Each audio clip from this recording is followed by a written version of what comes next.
Vamos abrir as nossas Bíblias em Efésios capítulo 2, versículos 1 a 10. Assim diz a palavra de Deus. E Deus vos vivificou, estando mortos em transgressões e pecados, nos quais no passado caminhastes, conforme o curso deste mundo, conforme o príncipe das potestades do ar, do Espírito que agora opera nos filhos da desobediência, entre os quais também todos nós vivíamos em tempos passados, nos desejos da nossa carne, fazendo a vontade da carne e da mente, e éramos, por natureza, filhos da ira, como os outros também.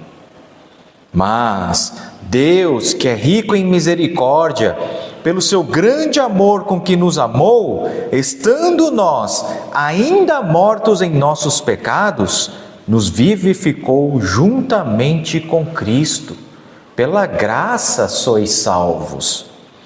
E nos ressuscitou juntamente com Ele e nos fez assentar nos lugares celestiais em Cristo Jesus, para mostrar nas épocas vindouras as abundantes riquezas da sua graça, pela sua benignidade para conosco através de Cristo Jesus.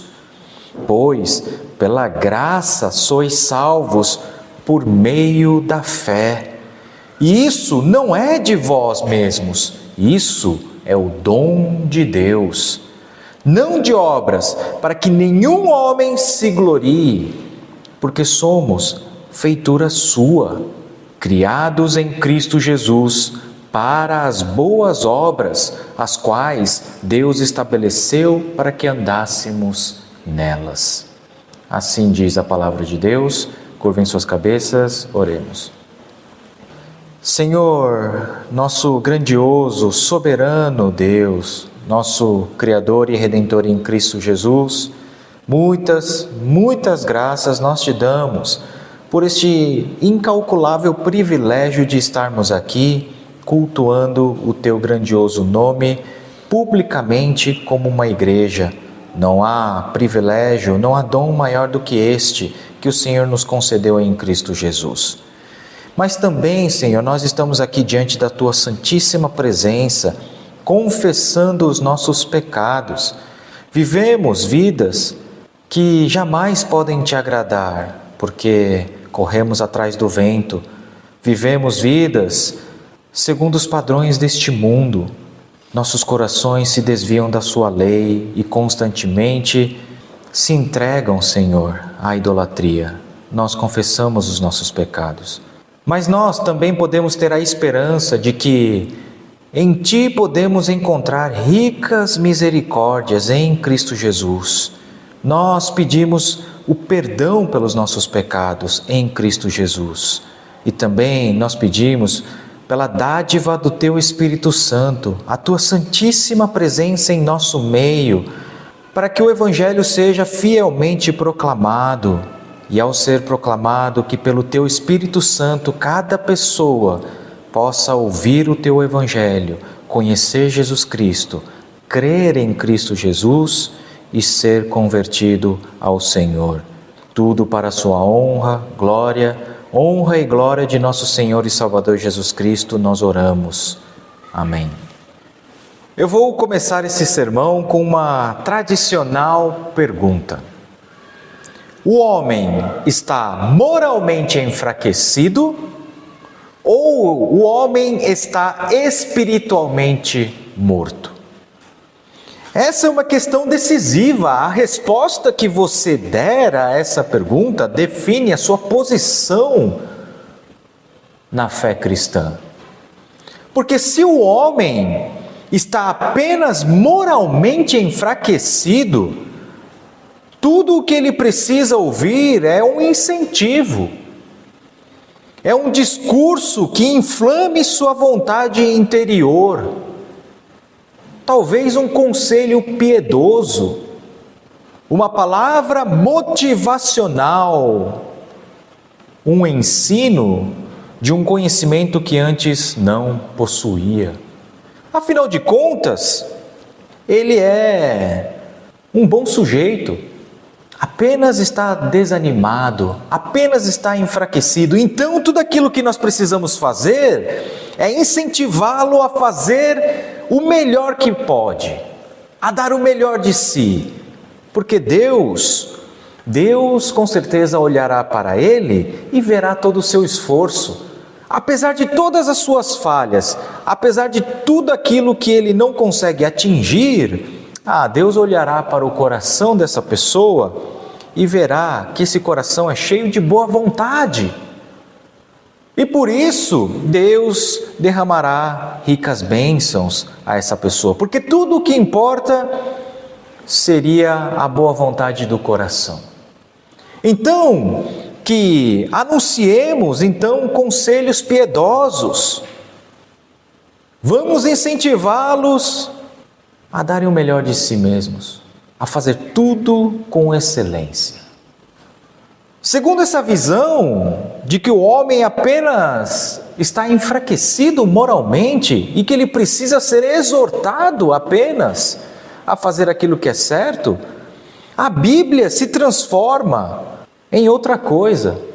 Com certeza, a Bíblia seria valorizada, mas ela seria mais uma espécie de antologia, de uma coleção de livros de sabedoria humana, uma coleção de ditos atemporais. E esses ditos atemporais, no português, são chamados de aforismos. Já ouviram esses aforismos?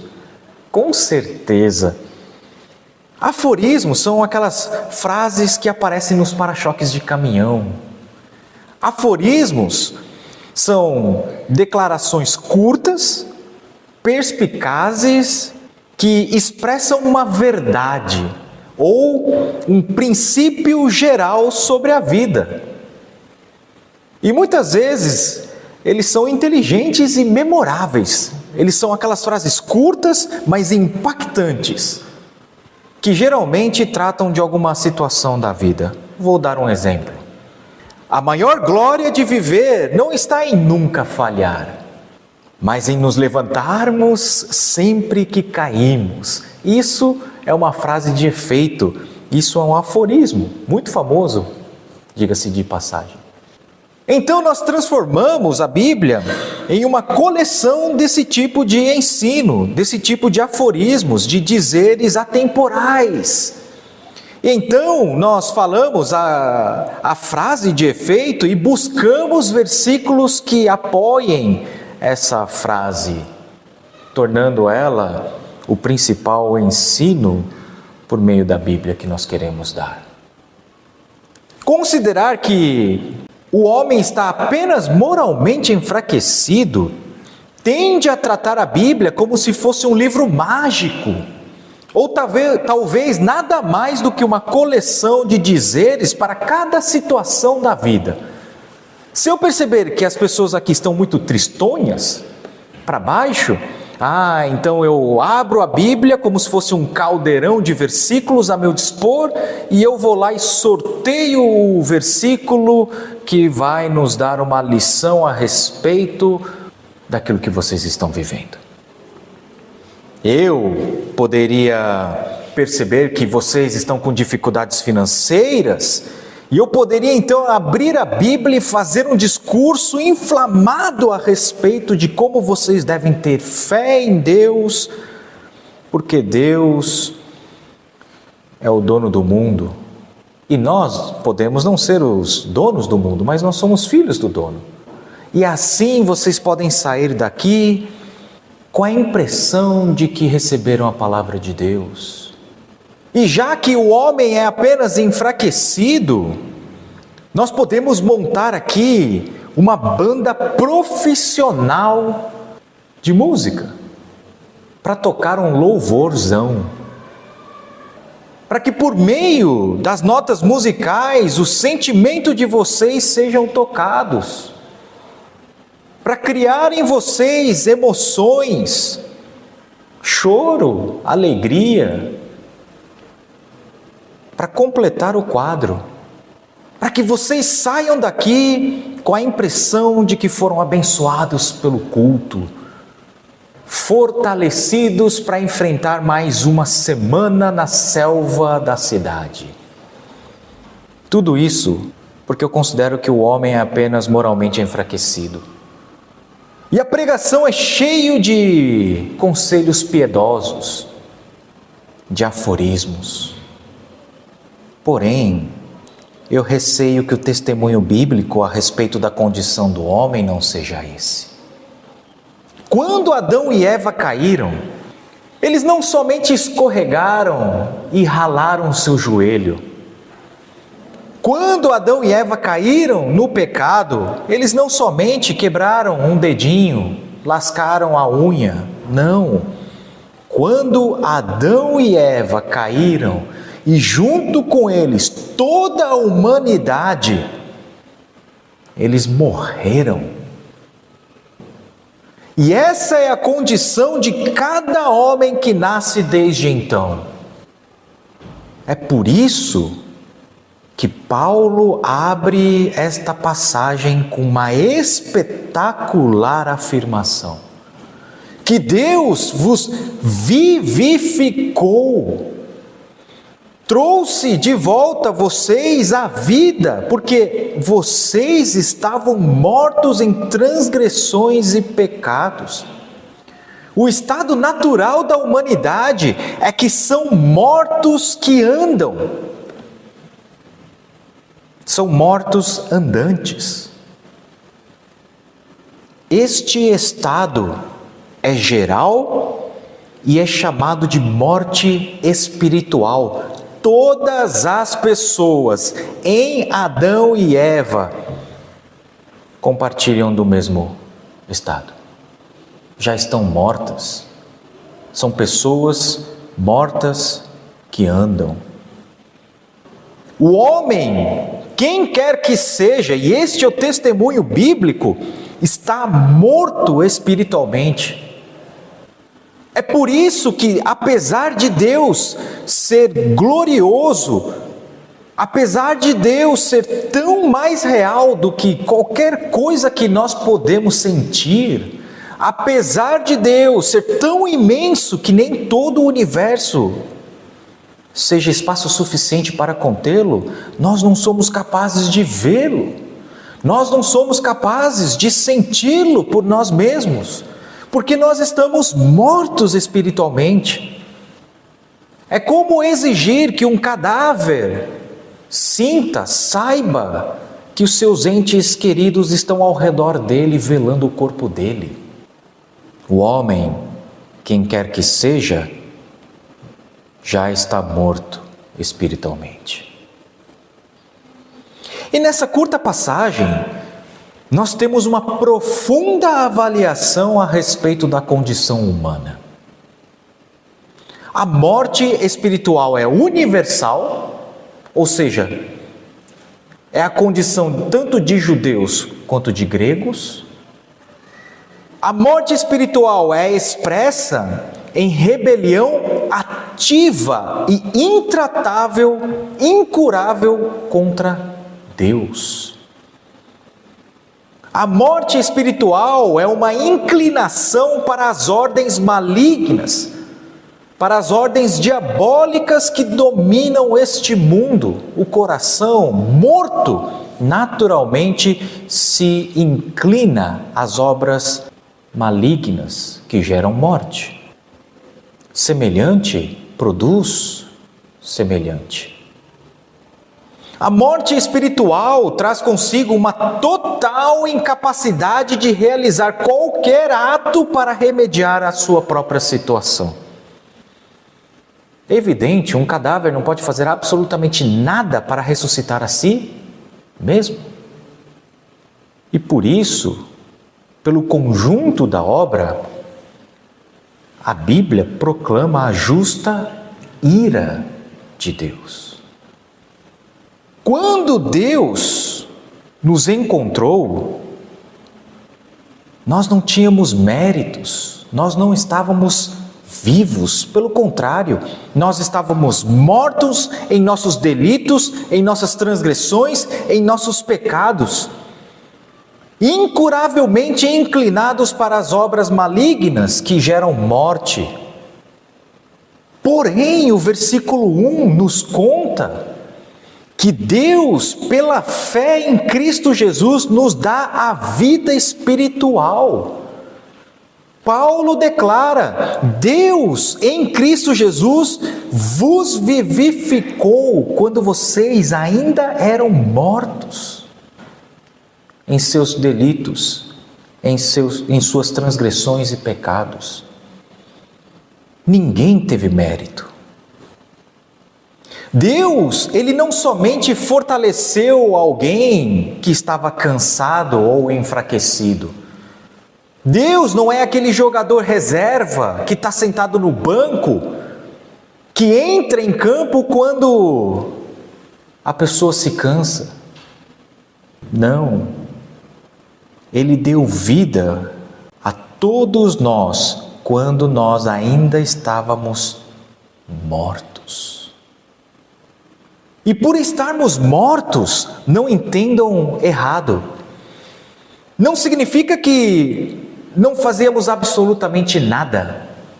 Pelo contrário, éramos ativamente praticantes daquilo que é mal. O nosso estado de morte espiritual se manifesta em obras da carne, mortíferas. Nossos caminhos são caminhos de gente morta. Versículo 2: nos quais no passado caminhaste, conforme o curso deste mundo, conforme o príncipe das potestades do ar, do espírito que agora opera nos filhos da desobediência. Não pensem vocês que quando a Bíblia declara que o estado de vocês era de morte espiritual, significa que vocês não faziam absolutamente nada. É o oposto disso. Não estamos enfraquecidos moralmente. Nós somos vigorosos, nós somos fortíssimos em fazer aquilo que é mal. Somos intensamente ativos na prática da iniquidade. Percorremos os caminhos do pecado. Nós corremos conforme o curso deste mundo, conforme a vontade das potestades do ar, do espírito que agora opera nos filhos da desobediência, isto é, de demônios e de seu líder máximo, Satanás.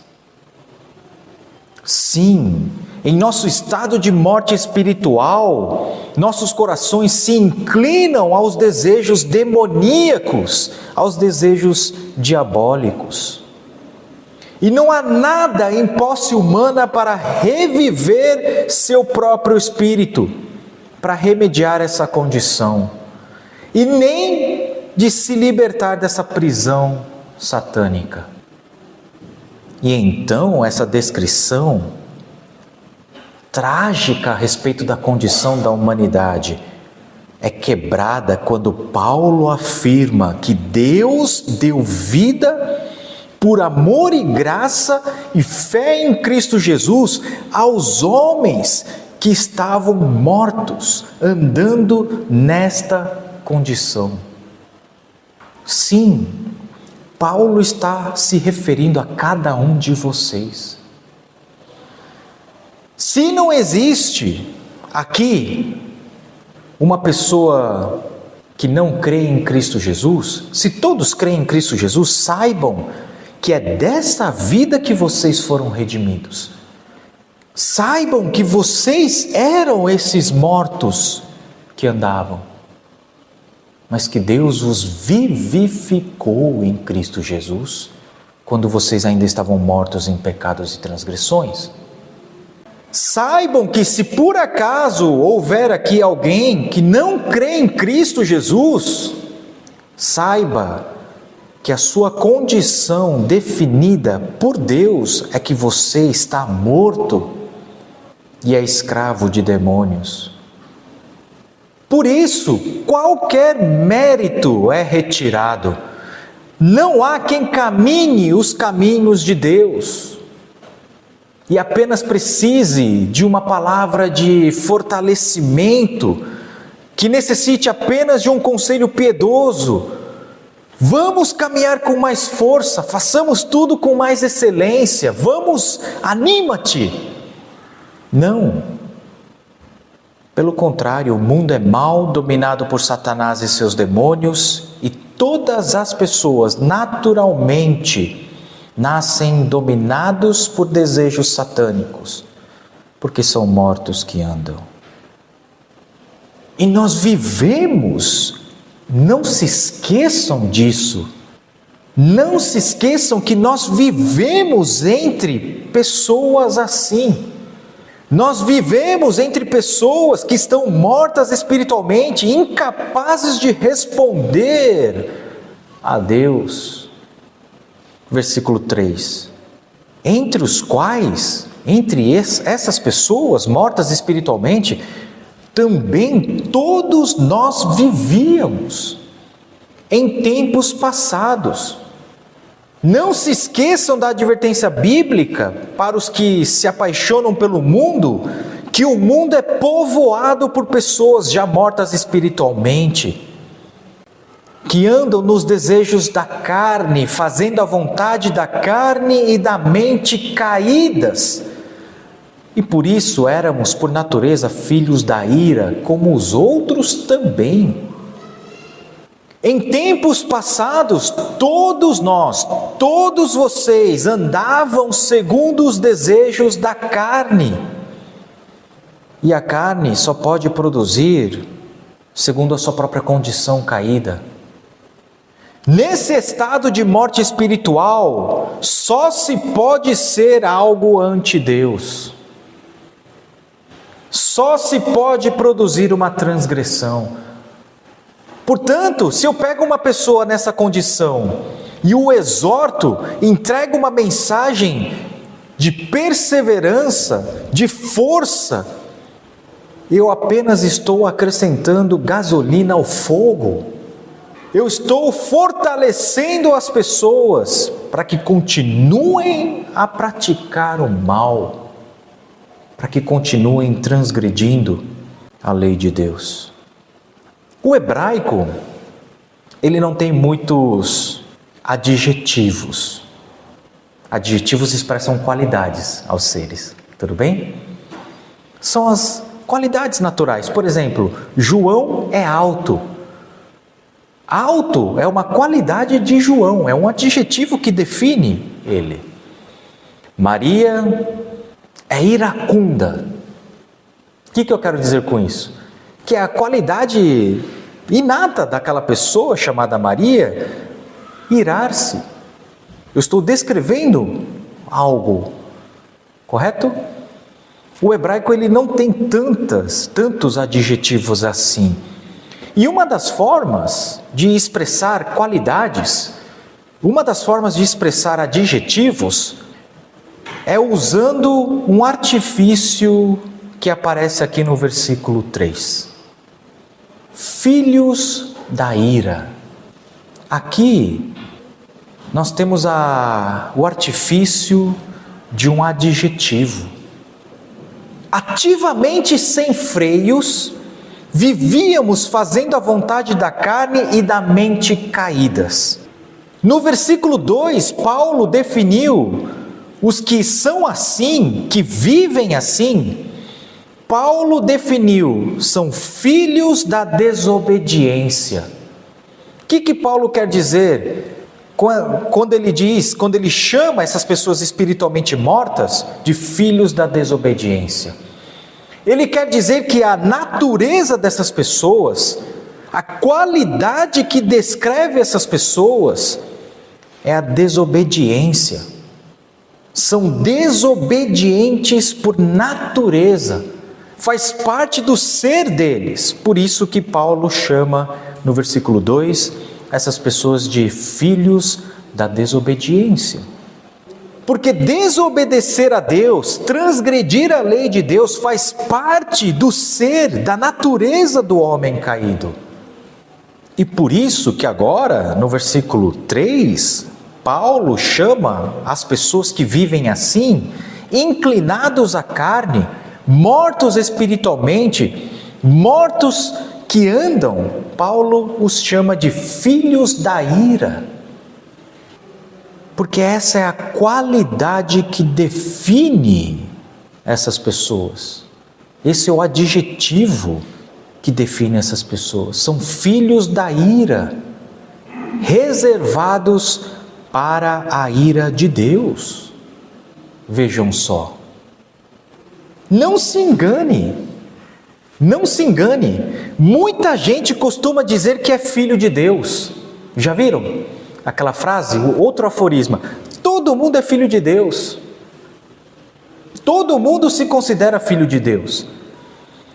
Eles dizem isso quando geralmente eles fazem algum bem para si mesmos, sabe? Trabalharam duro, receberam o salário e eles mesmos se dão um presente. E aí eles dizem, eu mereço, eu também sou filho de Deus. Mas isso é um terrível engano. Aqueles que estão mortos espiritualmente não são filhos de Deus. Aqueles que se inclinam às obras da carne são filhos da ira, são filhos do diabo, ou seja, são diabólicos, porque fazem suas vontades. Porque suas ações estão de acordo, as suas ações correspondem à sua natureza. Se as suas ações são da carne, você é da carne. E você se inclina ao diabo, portanto você é filho dele. E não de Deus. E por isso que Paulo chama essas pessoas de filhos da ira. Porque a ira de Deus está reservada a elas. Quase como se fosse uma qualidade inerente, um atributo do ser dessas pessoas. Se fossem filhos de Deus, suas ações seriam de acordo com a vontade de Deus, mas elas transgridem a vontade de Deus noite e dia. Como podem ser filhos de Deus? São filhos da ira. Então notem que a própria Bíblia é o próprio Deus dizendo que nem todo mundo é filho dele. Na verdade, é o oposto. A maior parte das pessoas é constituída de filhos da ira, filhos do diabo. Então vem o versículo 4. Mas, e esse mas é extremamente importante. Mas Deus, que é rico em misericórdia, pelo seu grande amor que nos amou, nos vivificou. Paulo, ele rompe essa descrição sombria da condição humana com a luz do espetacular amor de Deus. Porque Deus não amou uma humanidade amável. Deus, em Cristo Jesus, não amou pessoas de aparência bela, limpas. Não. Deus nos amou quando nós já estávamos mortos em nossos delitos e transgressões. Quando nós já estávamos apodrecendo em nossos pecados, horríveis, desfigurados pelo pecado. Esse é o amor de Deus declarado nas Escrituras. Quando a Bíblia nos declara, num dos versículos mais famosos, que Deus amou o mundo de tal maneira que nos deu seu Filho unigênito, para que quem nele cresce não pereça, mas tenha a vida eterna. Quando a Bíblia declara que Deus amou o mundo aqui é esse que é descrito, incuravelmente transgressor, em ativa rebelião, mortos que já cheiram mal porque já estão desfigurados. E a luz do amor de Deus rompe toda a tragédia da morte para amar seres que por natureza eram filhos da ira. E Deus declara o seu amor a vocês. Ele nos amou nesse estado, sem méritos, sem qualquer atributo positivo, sem qualificativos bons, pelo contrário, sendo filhos da ira, mortos que andam, desfigurados pelo pecado, porque Deus, que é rico em misericórdia, pelo seu grandíssimo amor, Ele nos vivificou. Pensem naquela imagem de uma pessoa já em estado de decomposição. Deus, Ele estende a mão, então a carne começa a se regenerar ao redor dos ossos, cada tendão, pele, e a pessoa é regenerada, trazida de volta à vida.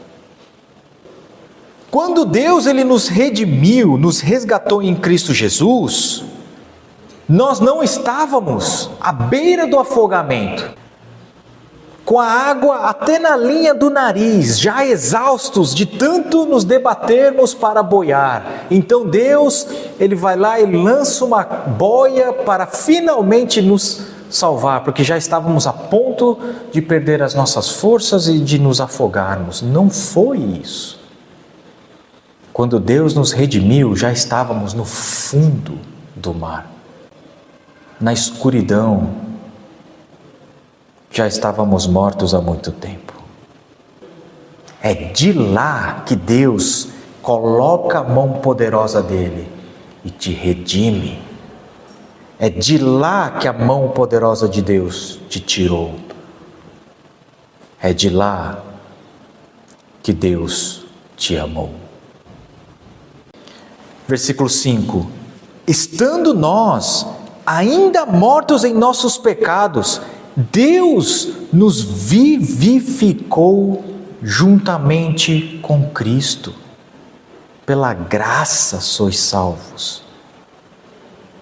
Deus enviou Jesus ao mundo e, estando ainda mortos em nossos pecados, em Cristo Jesus, nos unindo à fonte da vida, que é Cristo Jesus, Ele nos vivificou. Deus nos uniu a Jesus Cristo. E por que isso é uma boa notícia? Por que isso é o Evangelho que nós devemos proclamar? Porque Jesus Cristo viveu uma vida absolutamente perfeita diante do Senhor. Jesus nunca pecou. Ao contrário de todas as pessoas, de toda a humanidade, Jesus não era um morto que andava. Ele era a própria vida, a manifestação da vida, em sua mais sagrada versão. Jesus nunca pecou, porque Ele é vivo. Seja em atos, seja em palavras ou pensamentos. Conseguem conceber uma vida assim? Alguém que não tenha falhado uma única vez em toda a sua vida, sequer em palavras, sequer em pensamentos e sentimentos. Ele foi absolutamente perfeito, gloriosamente perfeito diante de Deus. Por isso que quando Ele foi para a cruz e desceu à sepultura, a morte não teve poder sobre Ele. Tendo morrido na cruz, a morte não pôde retê-lo. A sepultura se abriu e Deus retirou o seu Filho de lá. E num ato de espetacular amor, Deus uniu cada pessoa que pertence ao povo dele, que também eram mortos, como todos os outros do mundo inteiro. Uniu-os a Jesus Cristo, e quando Jesus saiu da sepultura, Deus nos redimiu junto com Cristo Jesus. Por isso que as Escrituras declaram: pela graça sois salvos. E não só isso, mas a generosidade, benignidade de Deus não parou em nos regenerar de nosso estado de morte. Versículo 6. Deus nos ressuscitou juntamente com Cristo e nos fez assentar nos lugares celestiais em Cristo Jesus. Não somente Deus nos redimiu da morte espiritual e também da morte biológica que todas as pessoas sofrerão, mas também Deus nos redimirá de sua ira. Sim, todos iremos para a sepultura, sim, todos compareceremos ao tribunal de Cristo Jesus, mas este não é o fim. Todos temem a morte, mas a Bíblia declara que a morte física não é o fim. Porque Deus nos redimirá do poder da morte, não porque nós éramos como Cristo, perfeitos, mas porque Cristo, como nosso cabeça, nosso novo Adão, desceu à morte, ainda que tenha vivido uma vida perfeita, assumindo o lugar de todo aquele que crê em Cristo Jesus. Então tudo aquilo que acontece com Jesus, acontecerá com cada crente. Assim como Cristo desceu à sepultura, cada crente vai descer à sepultura, mas assim como Cristo saiu da sepultura, todo crente sairá da sepultura. Assim como Cristo ascendeu aos céus, cada crente ascenderá aos céus, entrará no reino de Deus. E assim como Cristo se assentou nos lugares celestiais em Cristo Jesus, cada crente também se assentará em tronos. Assim como a morte não teve poder sobre Jesus, a morte também não terá poder sobre aqueles que estão unidos com Cristo. Assim como Jesus Cristo é o Filho unigênito de Deus, todos aqueles que creem em Cristo Jesus são chamados de filhos de Deus agora. Não mais de filhos da ira, não mais de filhos da desobediência, não mais filhos do diabo, filhos diabólicos, mas eles ganharam uma nova natureza e são chamados agora de verdadeiros filhos de Deus. Mas por que Deus faria isso? Por que Deus simplesmente não sacudiu toda a humanidade em ativa rebelião e iniquidade no inferno? Se ele fizesse isso, ele seria justo e justificado. Por que Deus derramaria a justa e santa ira dele, que os filhos da ira merecem, em seu próprio Filho, Deus de Deus, luz de luz? Por que Deus daria a vida de Jesus para redimir aqueles que já estavam mortos em pecados e delitos? Versículo 7. Para mostrar nas épocas vindouras as abundantes riquezas da sua graça, pela sua benignidade para conosco através de Cristo Jesus. Deus fez tudo isso para que cada alma salva seja uma testemunha eterna do puríssimo amor de Deus. Para que as abundantes riquezas da graça, da benignidade de Deus pudesse ser manifesta, visível, gloriosamente visível através de nós em Cristo Jesus. Isso significa que nós seremos testemunhas eternas do amor de Deus, que amou pessoas mortas, a ponto de dar a vida de seu Filho para redimi-las da morte, para dar nova vida a elas. Seremos como joias que testemunham com brilho eterno a glória da misericórdia e da graça de Deus. Versículo 8. Pois pela graça sois salvos, por meio da fé. E isso não vem de vós mesmos. Claro que não. Como poderia vir? Já que estávamos mortos em transgressões e delitos. Não, a salvação é um dom de Deus.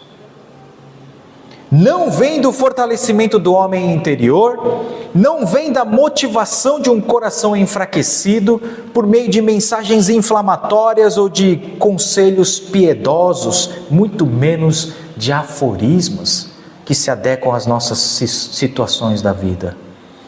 Vem da puríssima graça de Deus. É dom de Deus.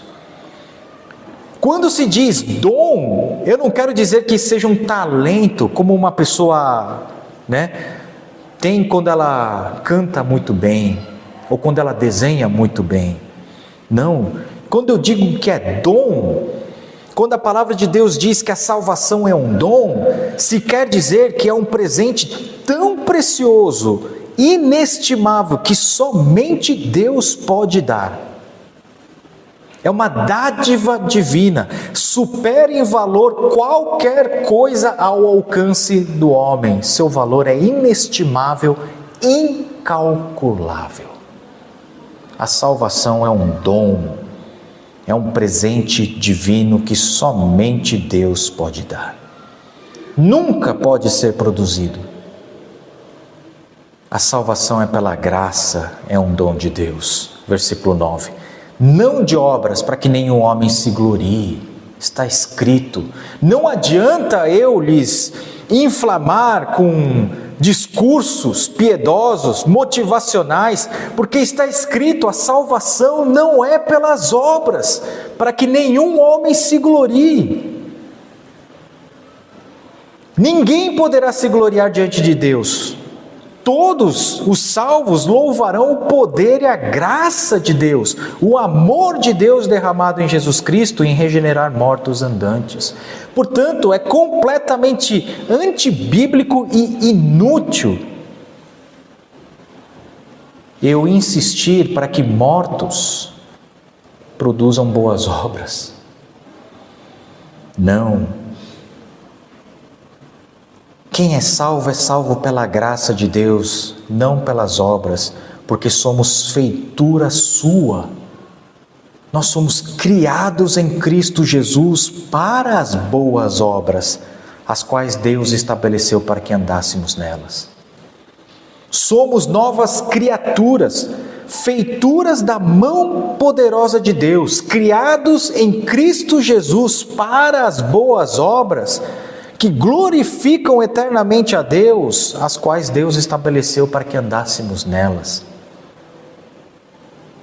Pela fé em Jesus Cristo, deixamos de ser filhos da ira, dominados pelas paixões da carne, escravos de demônios, mortos que andam em caminhos de transgressão, para nos tornarmos filhos de Deus, criaturas regeneradas, amadas por Deus, pessoas vivas espiritualmente, capazes de responder ao amor de Deus, também em amor a Deus, e andar nos caminhos que Deus nos estabeleceu. Em Cristo Jesus, e somente em Cristo Jesus, nós somos novas criaturas, criaturas vivas, regeneradas, concebidas para a vida eterna, como testemunhas da maravilhosa e espetacular graça de Deus, do amor de Deus. Por isso, louvemos a esse Deus maravilhoso pelo dom gracioso de Cristo Jesus, da vida em Cristo Jesus que recebemos da parte dele, da graça e do amor em Cristo Jesus, todos os dias de nossas vidas, em absolutamente tudo aquilo que nós fazemos. porque nós fomos amados por Deus. E se nós fomos amados por Deus, nós fomos vivificados pelo Espírito Santo para sermos novas criaturas. Vivamos de acordo com a nossa nova natureza. Curvem suas cabeças, oremos. Senhor, nosso maravilhoso e gracioso Deus, muitas graças nós te damos por mais um dia em que pudemos cultuar o teu santíssimo nome. Graças nós te damos pela instrução do teu Espírito Santo por meio da sua palavra.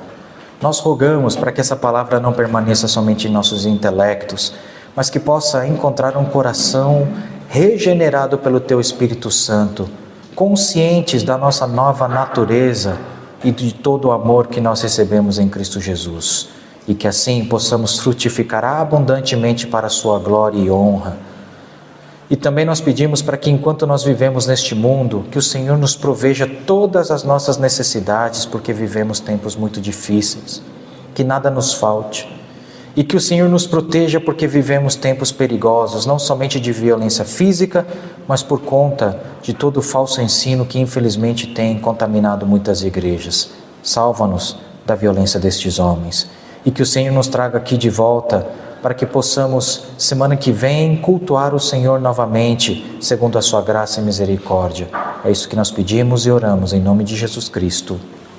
Amém.